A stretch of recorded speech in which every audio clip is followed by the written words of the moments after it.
Alright, what's up? Today's the con. I'm headed out to Peoria Con, and I'm not 100% sure how this one is going to go. The original intent was that Larry Hama was going to be there. If you don't know who that is, that's the guy that basically wrote what G.I. Joe is today, from my understanding anyway. And he also had a hit in certain Star Wars comics and things like that. But I was expecting to see him. Something's come up. He's not going to be there. And then I was hoping to see the Blue Space Ranger and the leader of the Red Turbo Ranger. He also had to cancel, so he's not going to be there. However, the original Black Ranger is still going to be there. So I'm going to go see him. And I also might stop by Easy Power Girl's booth because I do know her. I'm not like a huge follower, but I do know her and think she's pretty cool and have seen a lot of her work. And so since she's going to be there, I might stop by that booth as well. And of course, we're going to walk around the con and we're going to see what kind of stuff happens to be there. I don't know 100% how big or how small this event is going to be. It seems like it's gotten a little bigger every year that they've done it. And from the people they were going to have there this time, it seems like it was going to be the biggest one that they've ever had. But they've had a couple of cancels, and we're just going to go check it out and see how it is, how it works, just see what's going on. How big has Peoria Con gotten? I don't know. Let's go see. That's today.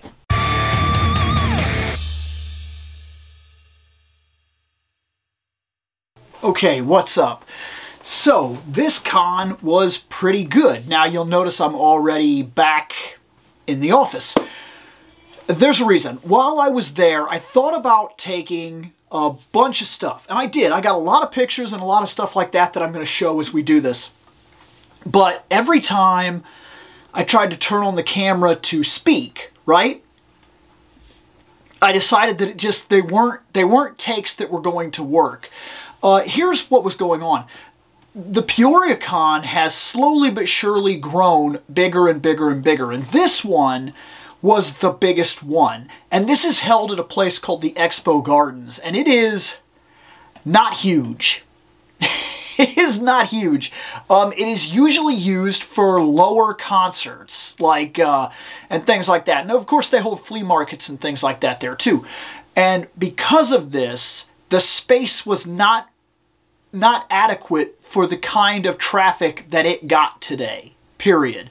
When I'm telling you, I've been to a lot of cons, okay? I'm not like a world traveler where I go to like the biggest cons in the world. That's not what I'm talking about. But I've been to a lot of cons. I've been to cons in St. Louis, cons in Ohio. I've been in Iowa,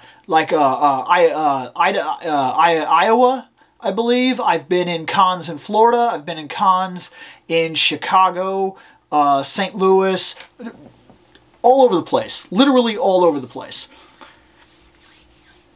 And normally, these are held at convention centers that can handle the traffic, okay? So, it's fine. But when I tell you that it only took about 2 hours for that place to fill up in a way that I have never been bumped into more often at a con ever. Literally ever. Like, I couldn't believe it. I kept bumping into my kid, I kept bumping into my wife, I kept bumping into random people, and at first I thought maybe it was me. And then the more that we were there, the more I kept realizing, no, this is like happening. Like, I'm bumping into everybody. What is going on? And like, I went over to this area and I'm like, okay, I'm going to look at these pictures here. Which, that was a cool area that I went over to. But look, I went over there, I'm like, I'm going to check out these pictures. And when I got there, all of a sudden, like 2 or 3 people kind of got in, and these tables were smashed together, man. So, like, this guy had a big area and everything, but it was a big area that was very condensed and smashed in. So, like, in between the tables that he'd kind of created where you could have walked down, it was, like, big enough for, like, one person to kind of walk, and then the other person would kind of have to turn sideways, kind of, like, move like this if you wanted to move. So, if there was one person here and one person here, you couldn't get in, and you just kind of had to, like, wait. And so the space has become inadequate for how big this thing is getting. Now, 2 people didn't show up, so it could have been even bigger, because Larry Hama was going to definitely add to it. And let's be honest, had there been 2 Power Rangers there, because the only one that showed up was Walter. There are reasons that the other one canceled, but that's okay. It's his own personal reasons. But look, had it been both of them, those lines were long. Like, we waited like an hour and a half in one line. And when we got there, Walter hadn't shown up. And we were a little confused about that. Well, Walter's plane got delayed. So, because of that, he didn't even show up until 1. And then we had to line up at like 12:30. And then the line got really, really long. And then by the time that I think I even like got up there to meet him, it was a little after 2 or something like that. It was a long, long wait, but it was cool. Almost everything about this convention was solid. Literally, almost every single thing about this. Let's talk a little bit about some of it in general. Okay, sorry, the camera was about to die, so I had to kind of make a quick transition cut, and we're now on the cell phone, so there may be a slight change in the way that sound is and everything, but that's fine, because all I'm trying to do is get this out here and get it done. Okay, when I went to the con, one of the first things I did was I took a lap around, and there was a lot of cool stores and everything, a lot of different things that I was kind of surprised about that I was finding. I found one table, like I said, that had a bunch of artwork that was a bunch of movie-related stuff, and then like comics and things of that nature. And then one of the things that I found there, though, that kind of surprised me when I was flipping through his stuff is I found Frank Frazetta artwork, and I was like, okay, hold on. What else does he have? So I started going through it, and this guy had a lot of really cool hard fantasy stuff. I bought 3 prints, and I can't show you any of them. I can't show you any of them because, listen, if I show any of them, I'm going to get in trouble with YouTube. We're talking hard Frank Frazetta fantasy artwork. So we're talking Dark Rider, naked ladies, like demon-esque characters doing crazy mauling while some naked dude jumps into a pit fighting. Like, it's really cool, hard fantasy art. If you don't know, if you're not a fan of Frank Frazetta, if you don't know what that is, look up Frank Frazetta and other artists like him, and you will be surprised at what you see if you've never come across this kind of stuff, because it's real hard fantasy art. And I found some real cool stuff like Red Sonja and whatnot while I was there. And so I bought about 3 prints of that. And then one of the big things that we did, I walked over and I got to meet AZ Power Girl, and that one kind of surprised me. I had been following her, not like serious following, but a while back, I got, a long while back, to be fair, I got into Power Girl, and I found a cosplayer who did it very, very well, which was her. And I was like, oh, this is cool. And then, you know, I kept a couple pictures and everything, and I was like, that person does really good cosplay. And then later on, I found them on Twitter, and I was like, oh, that's that. So I click follow. That's about the extent of it. Well, I saw that she was posting a lot and everything, that she was going to be at this con. And I was kind of surprised by that. I was like, oh, a chance to actually meet one of these cosplayers up front and get to talk to him and everything like that. And it's somebody that I like, somebody that I've followed for a while, somebody I've seen their work. I'm interested.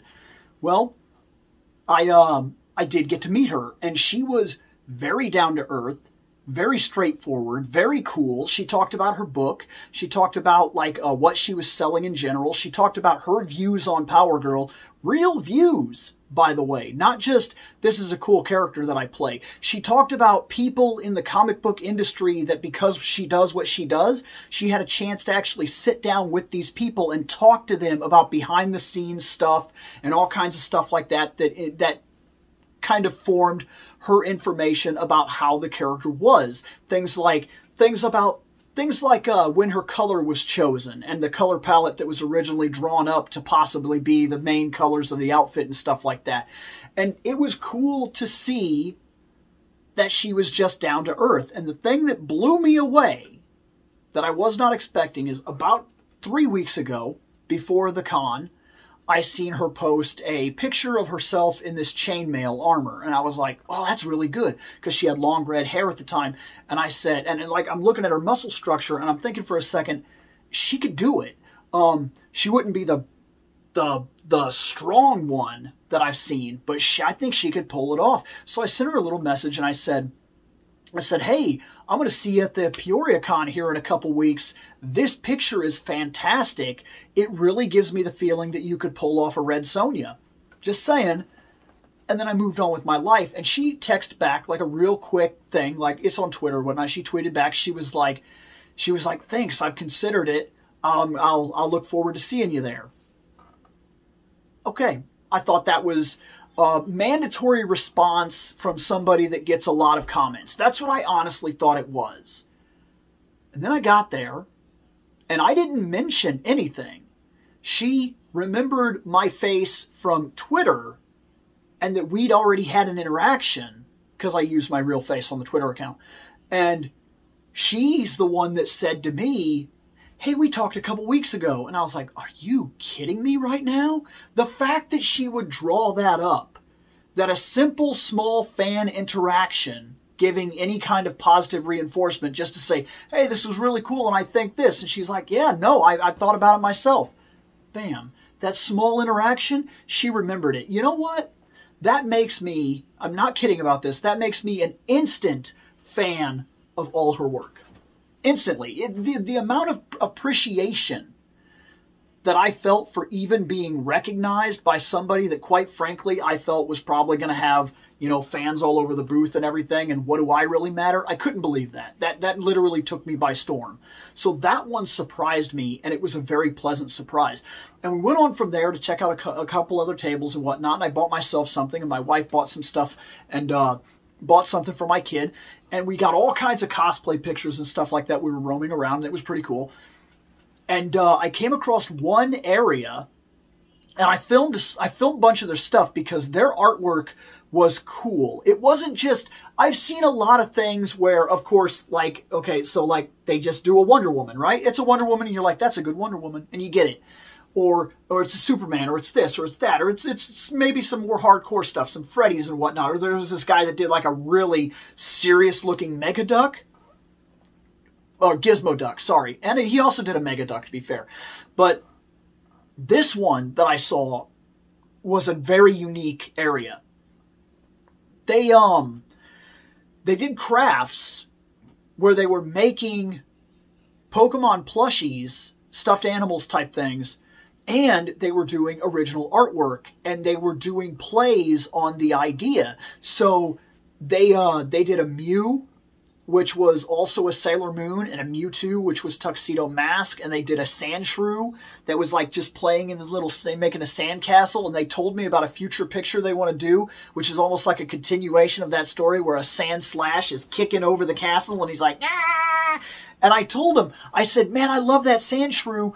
When I was growing up, I said the very first time one of those things ever came out of the tall grass and was like, dee-dee-dee-dee-dee, and came after me, I seen it and I was mesmerized and I had to have it. I threw the Pokeball. I tried like 4 Pokeballs. I wanted to get this thing so bad, and I got it, and I immediately named it Bricks. And to this day, I often get a Sandshrew in each game, name it Bricks, and then do not let it evolve. I don't care. I'll take it all the way up to a level 100 as a Sandshrew, and that's what it's going to stay. I'll put one of those Everstone things on it because that's what I want. I want Bricks. I want the thing from my childhood. I don't want it to evolve. It's just a personal weird little thing I have. And the girl that was there says, oh my God, she goes, that's what I used to name mine. And I was like, no way. Is that real? Did we just do the same thing? Is that like a thing that both of us experienced? And it was crazy. And I got to talking to her, and she did like a punk rock, she did like a little punk rock Jigglypuff and whatnot that was there and everything. And I got stuff from their booth and did a bunch of footage and whatnot of it because I just thought that was so cool. That booth was really sweet. And we walked around, talked to a couple other guys, talked to one guy who he told me, and this one Nick is going to find really interesting. This guy bought the rights to continue stories that started in the Dragonlance books, and he's now doing them. So I took pictures and whatnot of his booth and everything, and of course they'll be in here for you to see and everything. And Nick used to read those Dragonlance books like crazy. So when I was talking to this dude, and he was like, I continue those. He's like, in the Dragonlance universe, I bought the rights to these storylines and I continue those current storylines. And I was like, no way. That's so cool. And so I thought that was really cool. And then I kept walking around the con, and of course we had to burn some time. So I got all kinds of pictures with cosplayers and whatnot, and got to talking to people, shaking hands, hanging out, whatnot. Ran into some people that were doing, you know, Motu stuff and everything. And look, I'm running into a lot of people that keep going, dude, sweet shirt, I love that, Revelations. So look, man, be as loud as you want about all the Revelation hate that you have. Truth of the matter is that I get comments everywhere I go about how cool Revelation was. So you know what? I loved this series, okay? And I'm really looking forward to its continuation, and I don't care. It's so good. I love Motu, and this is what got me into it, and I'm fine with that. I talked to all kinds of people and everything there. And then when I finally got my chance at the end of the con, for the last thing that I was doing anyway, I got up there and I got to meet Walter. And that was cool. This dude was awesome. First off, the print that I got was a really cool Black Ranger in the shield. And I talked to him about that episode. I said, man, that's the episode that stands out to me more than any other episode that was done specifically that had any real focus on the Black Ranger. That shield on the Black Ranger blew me away. It was like the predecessor to what would become my all-time favorite Ranger, the Gold Ranger. It's just so cool. That shield looked better on you than it ever did on Tommy. And he was like, I know. He was like, I told him that. I told him that. So we were laughing about that. He was like, I literally told him after I saw that, after we did that episode and I got to see it. He said, when I saw that, I was like, I should keep that shield. I want to keep it. Like, he was like, it looks better on me than it ever did on you. I should keep it. And so we talked about that and everything. And he talked to my kid for a little while. He asked things like, you do good in school, you like certain activities, just little things that he addressed her directly and said things. And then when she was finally a little more comfortable, he kind of walked her up, and we paid to get a picture as well. And of course I'll put the pictures in here. But so we walk around, and my wife actually held the print that we bought, and I of course did this. And then my daughter gets up there, and he even went, because my daughter is real shy about this kind of stuff. He was like, come here. He was like, come here, stand next to me. And he kind of like shook her hand, got her relaxed and everything. He was like, no pressure. He's like, I'm just a guy. He's like, just a dude. Nothing that special. And then, we sat down and we did that. It's Morphin' time. Everything. We got our picture and everything. That was really cool. He was a cool guy. He was a cool guy to meet. This was the first time I ever met him. I don't know if I'll ever meet him again. Maybe. I don't know. But this was the first time I met him, and it was an extremely positive experience. And mostly, when I have met Rangers, it has been a positive experience. I have not met one yet that was an ass or anything like that. Not once. Not even one single time. Which says some really good stuff about the Power Ranger community in general, or at least the people that are going to the cons. For the most part, I've never ran into a problem with one I've met. Have I met a whole bunch of them? No. But I've had solid experiences. Now, I have met other actors that you will not have terrific experiences with. I had a great experience with William Shatner. And then my dad really didn't. And I've heard that from a lot of other people. So I guess it matters when you meet them and what context you meet them, and you never know how their day is going. But I've never had a bad Ranger experience. Not one. And then, of course, after I did what I was there to do, we left the con. And the whole time I was there, I kept bumping into people, and there was like people constantly behind me, and I was trying to take some shots of some people and talk to some people and whatnot and get some like shots of the booths and everything. And so I believe that it's time that Peoria Con move. I don't think the Expo Gardens holds it anymore. I think that it's time for it to move into a bigger area. It's just too big for what it's become.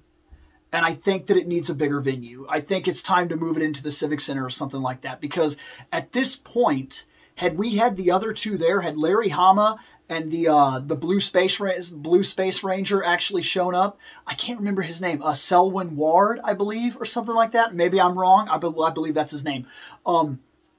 Had those two men shown up, we probably could have got a bigger crowd than we already had. In fact, I saw a couple people walking around with G.I. Joe comic books and one guy with a Wolverine comic book that I could see it in their face. They didn't buy that there. They brought it with them to get it signed and didn't realize that Larry Hama was not going to be there.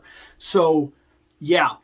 But anyways, that's everything I've got. Just a quick little rundown of how cool of an experience this was. And so now I'm going to leave you with the reel, and we're going to go through some cosplay and stuff like that as we exit the episode. This was a really cool experience. Peoria Con, as far as I'm concerned, was a success. I'm going to get out of here.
have spoken. Take what you will from it.